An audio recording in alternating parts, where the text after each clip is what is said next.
ایسے اسلامی واقعات سننے کے لیے ہمارے چینل کو سبسکرائب ضرور کریں۔ حضرت داؤد علیہ السلام کو رسالت ملنے کا واقعہ۔ دوستوں، حضرت داؤد سے پہلے کہتے ہیں کہ ایک گھرانے میں نبی اور ایک گھرانے میں بادشاہ ہوتا تھا، مگر حضرت داؤد نبی اور بادشاہ دونوں ہوئے۔ جب انہیں باقاعدہ خلافت ملی تو خدا تعالیٰ نے ان پر اپنی کتاب زبور اتاری، جس میں نصیحتیں تھیں اور حکمت بھری باتیں۔ اللہ تعالیٰ نے حضرت داؤد کو ایسی اچھی آواز دی تھی کہ جس وقت وہ سوچ کے ساتھ زبور پڑھتے تھے تو جانور اور چڑیاں، یہاں تک کہ جنگلی جانور بھی ان کے پاس جمع ہو جاتے تھے اور وہ ایک دوسرے کو کچھ نقصان نہ پہنچاتے۔ حضرت داؤد بڑے ہی عبادت گزار اور دل کے نرم تھے، غریبوں اور محتاجوں پر مہربانی کیا کرتے تھے۔ اکثر ایسا ہوتا ہے کہ لباس بدل کر شہر اور بازار میں پھرتے اور آنے جانے والوں سے پوچھا کرتے کہ داؤد کیسا آدمی ہے۔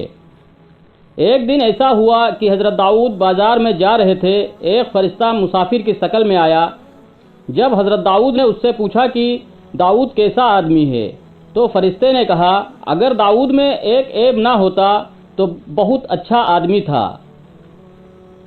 حضرت داؤد نے کہا، وہ عیب کیا ہے؟ فرشتے نے کہا، اگر اس کی خوراک بیت المال سے نہ ہوتی تو وہ بہت ہی بہتر آدمی ہوتا۔ فرشتے کی اس بات سے حضرت داؤد چونکے اور اللہ تعالیٰ سے کہا، یا الہی، مجھے کوئی ایسا پیسہ بتا جس سے میری اور میرے بال بچوں کے گزر بسر کا سامان ہو سکے۔ اللہ تعالیٰ نے ان کو جرح بننے کا علم دیا اور لوہے کو ان کے ہاتھ میں نرم کر دیا۔ حضرت داؤد نے اپنے وقت کو اس طرح تقسیم کر رکھا تھا، ایک دن وہ عالموں اور دانشوروں سے ملتے، علم اور تعلیم کا سلسلہ جاری رہتا، اور ایک روز مقدمے دیکھتے اور فیصلے کرتے، اور ایک دن عبادت اور خدا سے مناجات کے لیے خاص کر رکھا تھا، اور ایک دن وہ اپنے بال بچوں کے ساتھ گزارتے۔ ایک دن ایک شخص نے بنی اسرائیل کے ایک بڑے شخص کے خلاف دعویٰ کر دیا کہ اس نے میرا بیل چھین لیا ہے اور دے نہیں رہا ہے۔ مدعی نے انکار کر دیا۔ حضرت داؤد نے مدعی سے گواہ طلب کیا، وہ گواہ پیش نہ کر سکا، لیکن حضرت داؤد کے دل پر اس کی سچائی اور اس کے رونے سے بڑا اثر ہوا، لیکن گواہی کے بغیر وہ کوئی حکم نہ دے سکے۔ حضرت داؤد جب رات میں سوئے تو خواب میں دیکھا کہ مدعی کا دعویٰ سچا ہے اور مدعا علیہ کا قتل کر دینے کے لائق ہے۔ دوسرے دن حضرت داؤد نے یہ فیصلہ کیا کہ مدعی کو اس کا بیل دے دیا جائے۔ مدعا نے کہا، آپ بغیر ثبوت اور گواہی کے مال دلا رہے ہیں، آخر یہ کس شریعت میں جائز ہے؟ اس فیصلے پر شہر کے دوسرے لوگوں کو بھی حیرانی ہوئی۔ حضرت داؤد نے فرمایا، اب تیرے حق میں بہتر یہ ہے کہ بیل بھی دے اور اپنا مال بھی دے۔ اس حکم سے لوگوں کی اور بھی حیرانی بڑھی اور مدعا چیخنے چلانے لگا کہ آپ پیغمبر ہو کر مجھ پر ظلم کر رہے ہیں۔ تیسرے دن پھر حکم دیا کہ اپنا مال اور بال بچے اور مال اسباب سب مدعی کے حوالے کر دے، میں تجھے قتل کروں گا۔